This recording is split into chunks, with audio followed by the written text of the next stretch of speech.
I got a haircut. Yeah. Had to be shown off. Had to show off the hairs. But we're still cool enough to wear sunglasses. Always. Oh, yeah.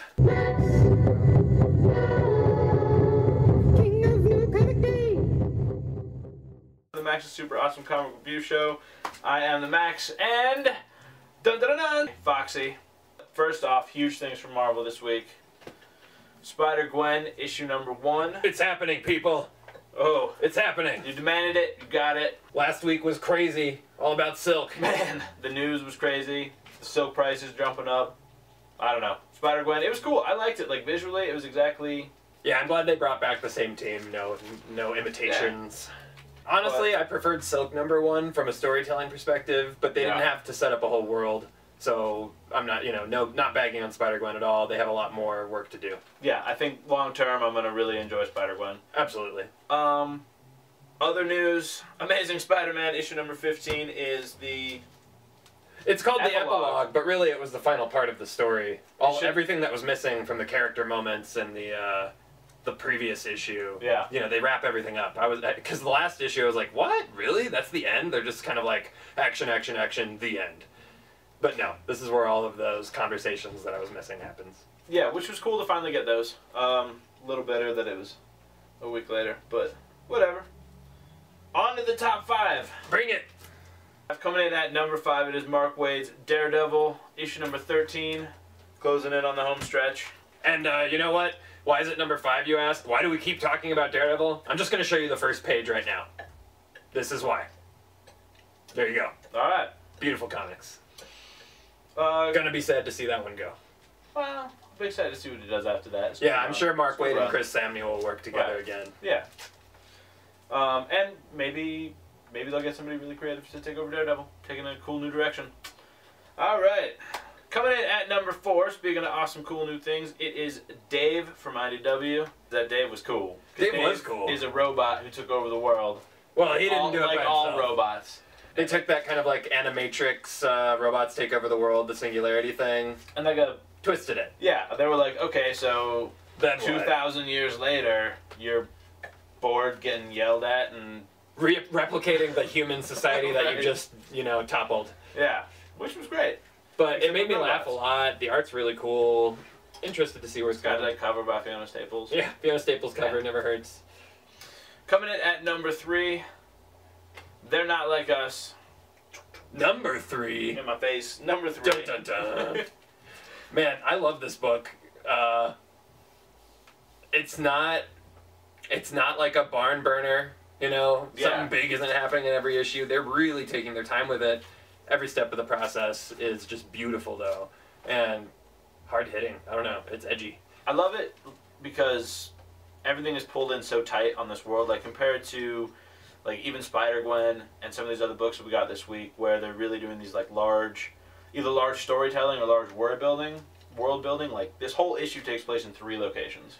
It's cool to see Eric continue that trend, though. Just highly focused, character-driven story. Nothing else matters. Coming in at #2, because as always, still can't be #1 if you're late. Can't be. It used to be can't be on the top 5 if you're late, but that was just #1. Some books are going to be delayed, especially when you're writing like a bunch of them, so I totally understand. But really, you can't do it because I don't remember what I read 3 months ago. Seriously, we were like, wait, so what happened to the other daughter, or where was, if that had come right on the heels, it would have had a lot more impact, for sure. But great ending to the first arc. Yeah, it was awesome. Everything you wanted kind of rolled up into one, and really excited to see where the second story arc's going to go, and then like kind of the third with the two storylines splitting off. Yeah, we were talking about where we think the next arc's going to go, because Rick Remender has a history of trying to like subvert your expectations, so we'll see how he does that. We've got a couple of ideas. We'll see if we were right. No spoilers. All right, bringing us to our #1 book of the week. Dun dun dun. Oh, that's a big boy right there. That's a big boy. Bam. Criminal Savage Sword Special Edition. Brubaker, Sean Phillips. One of the exciting things of their exclusive Image contract, no doubt. Yeah, I don't know if this would have happened without their do whatever you want contract, but kudos, Image. Criminal, when I saw it, I was like, Savage Sword of Criminal. I don't know how that's going to connect. Man, it Seamlessly. blends so well. It's such a smart idea. And it really does fit in the criminal universe. And it really does read like a savage Sword of Conan all at once. Yeah, I mean, you get one of the most enjoyable comics. This is the best comic of the month. Oh, yeah. If there was an Oscar for comics, which I'm sure there is, it's called an Eisner, but if that's like eligible this year or next year, I don't know what schedule they're on. This should get the Eisner for the most meta comic. Right. Because it is meta as hell. It is very aware of itself. It is very brilliant. I loved it. Amazing storytelling. What more can you say, really? I mean, it comes out in 2 editions. We've got the magazine size and the regular size. Do you want to show both next to side by side? So, yeah, look at the big guy. And then we have the normal edition here. So, yeah, it's cool. I love that magazine format. Yeah, it's totally worth the buy. I mean, I always like to grab both because Ed Brubaker, Sean Phillips, they got 5 more years, right? They signed a 5-year contract. They signed a 5-year contract. I think we got 4 more years. We got 4 more. Oh no. I know. Right, but we got 2 of these in like a 1-year span, so that's cool. Yeah, definitely. More magazine formats, please. Yeah, please. I'm not saying a whole series, but they do it so well. I'm not gonna do it greedy. I'm Such not a nice greedy. theme. I would pay $6. I would pay $8 for that. It's perfect comics. That's why it's the #1 this week. Well, that's going to do it for this week's episode of the Max's Super Awesome Comic Review Show. We will be back next week with... Is next week previews? Next week's previews. I know, I lied. You jumped the gun. I jumped the gun. Previews watches next week, so we have a week to simmer on it. Think about what's really worth talking about. Right.